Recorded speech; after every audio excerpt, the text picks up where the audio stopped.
30% महिलाएं हमारे देश में ऐसी हैं जो एजुकेशन की शुरुआत भी नहीं कर पाती। एक तरफ पीवी सिंधु, मीराबाई चानू, साक्षी मलिक ओलंपिक्स में मेडल लेके आ रही हैं, दूसरी तरफ 40% महिलाएं स्पोर्ट्स में आज भी भेदभाव को एक्सपीरियंस कर रही हैं। बड़े इज्जत और सम्मान के साथ मैं महिलाओं को धन्यवाद करना चाहता हूं जो इस पृथ्वी, इस सृष्टि को जिसने नरम बना रखा है। एंटरप्रेन्योरशिप एक चैलेंज है और महिला के लिए ये और बड़ा चैलेंज है, क्योंकि हमारे देश में हर 100 एंटरप्रेन्योर में महिलाएं केवल 7 ही हैं। 45% जो महिलाएं हैं ना हमारे देश में 15 से 29 साल की, वो एंगेज्ड ही नहीं है एंटरप्रेन्योरशिप में।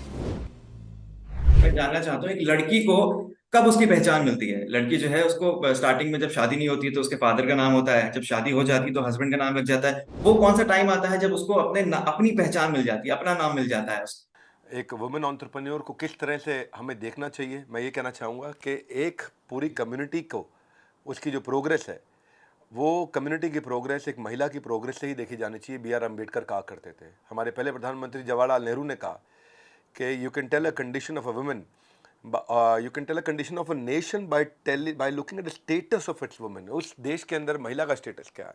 वैसे आज भी हैं विवश, फिर भी मनाते हैं हम ये महिला दिवस। जब भी किसी लड़की से कोई पूछता है ना कि आप क्या बनना चाहते हैं आगे बढ़ के, तो कहते हैं डॉक्टर, इंजीनियर, साइंटिस्ट, पर उनके दिल की बात पूछे तो वो चाहती है she wants to be treated equally. हमें ना हमारे देश को मैस्कुलिन फेमिनिज्म या मैस्कुलिज्म या फेमिनिज्म नहीं चाहिए, हमें ह्यूमनिज्म चाहिए। अगर ये बैलेंस नहीं हुआ ना, एक ज़्यादा और एक कम हुआ, तो दोनों अधूरे रह जाएंगे। क्या है भाई साहब, हमने एक मेंस वर्ल्ड बनाया और हम चाहते हैं कि महिलाएं उसमें सफलता प्राप्त करें, तो दोनों का वर्ल्ड तैयार करना पड़ेगा। महिलाओं के लिए अपॉर्चुनिटीज बढ़ी हैं, इसलिए नहीं कि सोसाइटी में बदलाव आया, इसलिए क्योंकि टेक्नोलॉजी आ गई है। मशीन ने आज मसल्स को ओवर पावर कर दिया। कहने का मतलब ये है कि आपकी सफलता आज आपके इंटेलिजेंस पर डिपेंड करती है, आपकी मसल पर डिपेंड नहीं करती। इसलिए पिछले काफ़ी समय से ये लेवल प्लेइंग फील्ड बना है। मैं तो भाई साहब ये पूछना चाहता हूँ महिला से 3 प्रश्न। पहला, do you own your bank account? दूसरा, क्या आपकी अपनी इंश्योरेंस है? तीसरा, क्या आप अपनी इन्वेस्टमेंट खुद कर सकते हैं? अगर आपका बैंक अकाउंट है, इंश्योरेंस आप खुद ले सकती हैं, इन्वेस्टमेंट अपनी कर सकती हैं, जो कि मेजॉरिटी वुमेन हमारे देश में ना बोल देंगी। फाइनेंशियल इंडिपेंडेंस अगर नहीं मिलेगा ना, तो उसका आंसर कभी मिल नहीं सकता है। तो महिलाओं की हमारे देश में 2 साइड हैं। एक तरफ सिंधु ताई जो 1,500 ऑर्फन बच्चों को, अनाथ बच्चों को जिन्होंने पाला था, और दूसरी तरफ 1.5 करोड़ महिलाएं जो आज भी हमारे देश में विक्टिम है सेक्स ट्रैफिकिंग की। 2 देश है हमारे देश में, गीता गोपीनाथ इंदिरा नुई है, लीना नायर है जो ग्लोबल इंस्टीट्यूशन को डायरेक्शन दे रही हैं। दूसरी तरफ 30% महिलाएं हमारे देश में ऐसी हैं जो एजुकेशन की शुरुआत भी नहीं कर पा रही हैं। एक तरफ टेसा थॉमस, अनानी चतुर्वेदी हैं जो डिफेंस में अपनी भागीदारी बढ़ा रही हैं। दूसरी तरफ फीमेल्स आज आम लोगों की सीमित सोच के कारण आज भी रोज लड़ रही हैं। एक तरफ पीवी सिंधु, मीराबाई चानू, साक्षी मलिक ओलंपिक्स में मेडल लेके आ रही हैं, दूसरी तरफ 40% महिलाएं स्पोर्ट्स में आज भी भेदभाव को एक्सपीरियंस कर रही हैं। धन्यवाद। सर, आपकी एक स्कीम है जिसमें आप लोगों को पैसा कमाना सिखाते हैं, वो भी बिना पैसे लिए एक वर्कशॉप करते हैं। उस स्कीम में सर विमेन्स के लिए क्या है? जो विमेन घर पे बैठी हैं उनको आप किस तरीके से उसको मोटिवेट कर सकते हैं? क्या सिखाते हैं आप उस स्कीम के थ्रू एक विमेन को? महिलाओं के लिए हमने एक मॉडल बिल्ड किया है, इसको बोलते हैं इंडिपेंडेंट बिजनेस कंसल्टेंट। एक पावरफुल ऐसा मॉडल है जहां पे हम कहते हैं any buddy can definitely earn, ABCDE। हम उनको सिखाते हैं वो सारे स्किल सेट, वो माइंडसेट, वो 21वीं सदी के जितने भी स्किल सेट चाहिए जिससे उस गैप को ख़त्म किया जा सके, जिससे आप अपने आप को बिल्ड कर सकें। आप घर पे रह के भी काम कर सकते हैं, अपना ऑफिस सेटअप करके कर सकते हैं। कैसे आपको शुरुआत करनी है, शुरुआत के चैलेंजेस क्या है, बिजनेस खड़ा कैसे करना है, बिजनेस बड़ा कैसे करना है, मार्केट की समस्याओं को कैसे उसका समाधान निकालना है। तो मतलब एंटरप्रेन्योरशिप पे बड़ा बिजनेस ने बहुत काम किया है। हमारा बड़ा बिजनेस का आइडेंटिटी ही यही है। ये ऑर्गेनाइजेशन 300% से ज़्यादा हर साल इसीलिए ग्रो करती है क्योंकि हम लोगों के एंटरप्रेन्योरशिप के चैलेंजेस को, समस्याओं को, जिनको सिखाने वाला एक आम आदमी को कोई स्कूल, कोई मैनेजमेंट कॉलेज, कोई बिजनेस स्कूल ऐसा बना नहीं है जो इतना अफोर्डेबल तरीके से बिलियनियर प्रोफेसर के साथ सिखा सके। और वही कंसिस्टेंटली हम कर रहे हैं। हमारी आइडेंटिटी यही है, बड़ा बिजनेस। कंपनी का नाम भी ऐसे रखा गया है, बड़ा बिजनेस। कैसे बिजनेस को बड़ा किया जा सके, जिसमें महिलाओं की भागीदारी बढ़ा रहे हैं। आज 8 मार्च को मैं सारी महिलाओं को इन्वाइट करता हूं कि मेरे इस फ्री वेबिनार को आके जरूर अटेंड करिए संडे को, और अपने बिजनेस की शुरुआत करिए हमारे साथ। बेशक सर, बहुत सारी महिलाएं उससे जुड़ेंगी और बहुत कुछ सीखने को मिलेगा उनको बिजनेस के ऊपर। तो सर, जो वुमेन एंटरप्रेन्योर्स होते हैं वो क्या चैलेंजेस फेस करते हैं? क्योंकि उनको जो सैलरी रेशियो होता है वुमेन और मेन का, तो वो काफी फर्क होता है उसमें, कुछ नीचे कुछ ज्यादा। तो ऐसा क्यों होता है? क्या क्या दिक्कतें हैं इसमें? बिल्कुल ठीक मोहम्मद अरशद जी। औरतों का सबसे बड़ा संघ है संघर्ष।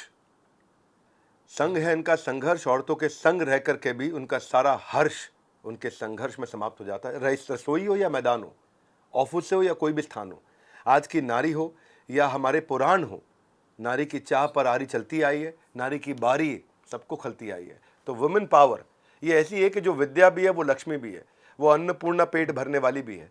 जब बात सम्मान पे आ जाए तो वो माँ काली भी है।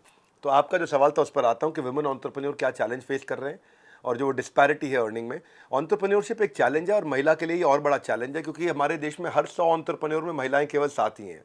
उनको चाहिए क्या? उनको शुरुआत में फैमिली चाहिए, फंड्स चाहिए, फ्रेंड्स चाहिए, फ्री वर्किंग एनवायरनमेंट चाहिए, एक फियर फ्री एनवायरनमेंट चाहिए। तो ऐसे कहूँगा मैं आपको मोहम्मद अरशद जी कि नारी में जो ना है, इसका मतलब यह नहीं है कि ना उसके लिए बना है। तो मैं आज आपको बताऊंगा कि 4-5 ऐसे चैलेंजेस या खास तौर से 4 ऐसे चैलेंज जो महिला को आते हैं, जिसको अगर ठीक किया जाए तो वो वुमेन सुपर वुमेन बन सकती है। पहला है सोशल एक्सपेक्टेशन। उससे एक्सपेक्ट किया जाता है वो घर के सारे काम संभाल ले। पहले काम भी करना हो तो भी नाश्ता भी वही बनाए, खाना भी वही बनाए, रात का खाना भी वही बनाए, बिस्तरा भी वही ठीक करे, कपड़े भी वही लगाए, प्रेस भी वही करे, सबका घर के सारे काम, साफ सफाई से लेकर के कपड़े धुलाई से लेकर के। तो वो जो सोशल एक्सपेक्टेशन है वो उसको समय नहीं दे पाता है। दूसरा, उसको फंड्स का एक्सेस नहीं मिलता है। 30% स्टार्टअप इसीलिए फेल हो जाते हैं क्योंकि उनको फंड्स नहीं होते। सफिशिएंट फंड शुरुआत में जरूरी होती है, कम से कम पहले 3-4 साल तक। लेकिन आप हैरान हो जाएंगे, 1% नहीं, 0.3% वीसी फंडिंग महिलाओं के एंटरप्रेन्योरशिप मॉडल पे इन्वेस्ट करी गई है। यानी कि 1% भी पैसा, केवल 0.3% पैसा वीसी फंडिंग जो है वो इंडियन वुमेन लेड कंपनीज पे आया है। तीसरी बात, बहुत कम सेक्टर्स हैं जो वुमेन के लिए फ्रेंडली सेक्टर माने जाते हैं। एजुकेशन को माना जाता है, टीचर बन जाओ, अपैरल कपड़ों के लिए या ब्यूटी केयर के लिए। ये उनके एक्सपीरियंस को, उनकी अपॉर्चुनिटी को, उनकी कैपेबिलिटी को, उनकी ग्रोथ को लिमिट कर देता है। अगर ज़्यादा सेक्टर वुमेन फ्रेंडली बने तो बात बनेगी। और चौथी चीज़, उनकी मोबिलिटी की दिक्कत। आज भी भारत को उतना सेफ महिलाओं के लिए नहीं माना जा रहा है। पेरेंट्स और फैमिली मेंबर्स इस स्ट्रेस में रहते हैं कि वो ट्रैवल करेगी, किस होटल में रहेगी, होटल में सेफ रहेगी नहीं रहेगी। मोटराइज्ड व्हीकल अगर आप देखेंगे तो जितने पुरुषों के पास हैं, अगर हमारे यहाँ महिलाएं गाड़ियाँ और बाइक स्कूटर केवल 10% पे भी पहुंच जाएं पुरुषों के मुकाबले, तो बहुत फ़र्क आ जाएगा मोबिलिटी में। अगर उनकी मोबिलिटी लिमिट हो जाती है, वो ट्रैवल नहीं कर पाती हैं, वो बाहर नहीं जा पाती हैं, तो उनकी ग्रोथ को ये बहुत रुकावट देता है। कमाल की बात है, जिस देश में हर साल बोर्ड के एग्जाम्स में महिलाएं आगे रहती हैं, लड़कियां आगे रहती हैं, वहीं एक मानसिकता की वजह से पे में पिछड़ जाती हैं। जिस पे की बात आप कर रहे थे, स्त्री कभी हारती नहीं है, उसे हराया जाता है। समाज क्या कहेगा ये कह के उसे डराया जाता है। तो मैं इस प्रश्न को समाप्त करने से पहले स्वीडन का बता दूं। स्वीडन जेंडर इक्वालिटी पॉलिसी उनकी इतनी अच्छी है कि वुमेन रैंक उसकी जो है नंबर 1 इस समय वर्ल्ड में, खासतौर से ईयू जेंडर इक्वालिटी इंडेक्स में। हमने बात कर ली महिलाओं की प्रॉब्लम्स की और उसके पीछे क्या रीजंस हैं। अब इसका समाधान क्या हो सकता है कि विमेन एंटरप्रेन्योर्स की जो हिस्सेदारी है वो बढ़े? क्या रीजन हो सकता है, क्या सॉल्यूशन हो सकता है? मैं देखो, महिलाओं को क्या चाहिए? आप उनकी हिस्सेदारी बढ़ाना चाहते हैं, उनको equality, better treatment, they don't want to be judged, उनको फाइनेंशियल इंडिपेंडेंस चाहिए। ठीक है, अब देखो, लेकिन हो क्या रहा है हमारे देश में? औरत की हालत हमारे देश में एक फूल की तरह है। फूल कैसा है? या तो उसे भगवान के दर्जे पे सजाया जाता है या पैरों के तले उसको रौंदा गया है। एक तरफ तो वो मर्दानी है, दूसरी तरफ वो मर्द जो लिख रहे हैं अपनी महिला की कहानी है। क से किचन, क से करियर।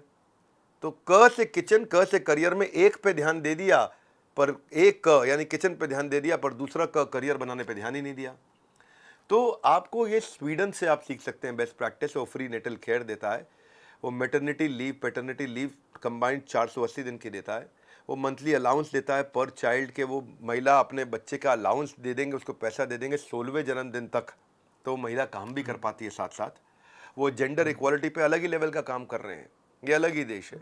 ये कहता है कि लड़कियों को बाइक, स्कूटर, कार और गन जैसे खिलौने भी दे दो, और लड़कों को डॉल से भी खेलना सिखाओ। आपको पता है आज स्वीडन में 66% जो कॉलेज के डिप्लोमा है वो फीमेल स्टूडेंट को मिल रहे हैं, लड़कों से भी ज़्यादा मिल रहे हैं। आधे मंत्री उनके देश के अंदर महिलाएं हैं। Half of the countries ministers are women. तो जो स्वीडिश महिला है वो 87% ऑफ मैन्स इनकम जनरेट कर रही है।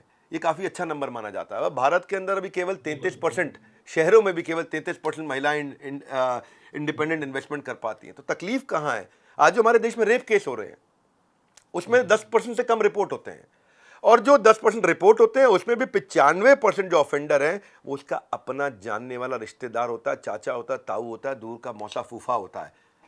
जो रेप करने वाला है वो असली प्रॉब्लम घर के अंदर है, घर के बाहर नहीं है।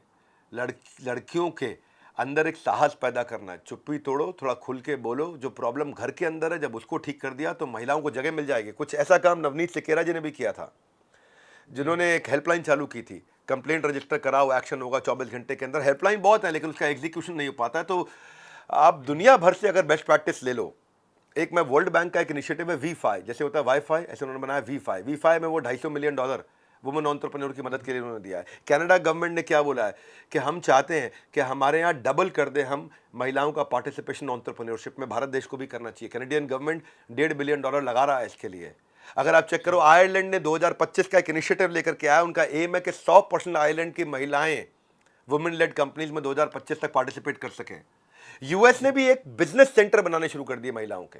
उन्होंने 1.5 लाख महिलाओं के लिए बिजनेस सेंटर बना दिए। अगर आपके पास ऑफिस नहीं है तो आप यहाँ पे आके training, mentoring, business development, funding, opportunity, महिलाओं के लिए अलग ऑफिस बना दिए उन्होंने। यहाँ पे आकर के आप फ्री में सुविधा लेकर जाइए। इसको WBC बोलते हैं, women business centre in USA. Australia की एक मुझे चीज अच्छी लगी, आप देखेंगे अर्षद भाई, ऑस्ट्रेलिया ने एक्सेलरेटर और इंक्यूबेटर महिलाओं के लिए अलग कर दिए। उन्होंने क्या किया, सपोर्ट, उनको क्वालिफाई कराना, उनको एडवाइस करना, उनको शोकेस कराना, उनकी स्टार्टअप फंडिंग के लिए उनको विमेन लेड बिजनेस को अलग लेवल का सपोर्ट देना। तो बेसिकली अगर ये सब किया जाए तो महिलाओं को बहुत फायदा होगा। तो सर, जो फीमेल एंटरप्रेन्योर्स हैं जो घर पर रहती हैं, वो फैमिली भी डील करती हैं, घर के काम भी डील करती हैं, बाहर सोसाइटी की चीजें भी डील करती हैं, जॉब भी डील करती हैं, तो उनके लिए उनकी मेंटल हेल्थ कितनी इंपॉर्टेंट है? मोहम्मद अर्शद जी, बहुत इंपॉर्टेंट है। वही क्रिएट करती है, नर्चर करती है और ट्रांसफॉर्म करती है इस पूरी पृथ्वी को। ऐसे में जी। महिला वो नारी है, बेचारी नहीं है। उसका मेंटली स्ट्रांग होना बहुत जरूरी है। अदरवाइज वो मेंटली स्ट्रांग नहीं होगी तो स्ट्रांगली मेंटल हो जाएगी और वो ब्रेकडाउन को सफ़र करेगी। हाँ, उसको एडवर्सिटी को अपॉर्चुनिटी में कन्वर्ट करना है। उसके पास में ऐसे रेफरेंस पॉइंट्स होनी चाहिए, उसको ऐसी बायोग्राफीज पढ़नी चाहिए, उसको ऐसी बायोग्राफी बेस्ड मूवीज और बुक्स पढ़नी चाहिए जिससे उसको इंस्पिरेशन मिल सके, जिससे वो स्ट्रेस को स्ट्रैटेजी में बनाए, जिससे वो होपलेस एंड को एंडलेस होप बनाए, जिससे वो गिव अप नहीं करे, वो गेटअप करे। उत्तिष्ठ जागृत प्राप्य वर्ण ने बोलता, जैसे स्वामी विवेकानंद ने कहा, उठो खड़ो जागो हो आगे बढ़ो। उनको आज उन चीज़ों पे फोकस करना चाहिए जिसको वो कंट्रोल कर सकती हैं। मैं यही कहना चाहता हूँ कि आज मोहम्मद अर्शद भाई, मैं आपके इस इंटरव्यू से और आपके माध्यम से सबको बताना चाहता हूं। क्यों बता रहा हूं? क्योंकि मैं फ्री में मदद करने जा रहा हूं, एब्सोल्युटली फ्री, 1 रुपया नहीं ले रहा हूं। महिलाओं एंटरप्रेन्योर्स के लिए मैं एक वेबिनार करने जा रहा हूं इस संडे को दोपहर को 12 बजे, जिसका मैं लिंक दे रहा हूं, जहां मैं उनको एंटरप्रेन्योरशिप के कई टिप्स और ट्रिक्स और स्ट्रैटेजी दूंगा, लेकिन कंप्लीटली फ्री दूंगा। आपके चैनल के माध्यम से मैं पहुंचाना चाहता हूं, क्योंकि आज वुमेन्स डे है और साल में एक बार वुमेन्स डे पे हम कुछ ना कुछ स्पेशल लेकर के आते हैं। तो सब महिलाओं के लिए ये सोलोप्रेन्योरशिप पे और एंटरप्रेन्योरशिप पे हम फ्री प्रोग्राम करेंगे। उनको मेंटली स्ट्रांग बनाने में और उनको बिजनेस के लिए भी स्ट्रांग बनाने में मदद करना चाहते हैं। यही यूपीएससी, मेरे लिए यूपीएससी यही है, unaffected peaceful stable concentration. UPSC, unaffected peaceful stable concentration, तभी उनकी मेंटल हेल्थ ठीक होगी। हमारे साथ जुड़े रहने के लिए आपका मोहम्मद अर्शद जी बहुत बहुत धन्यवाद।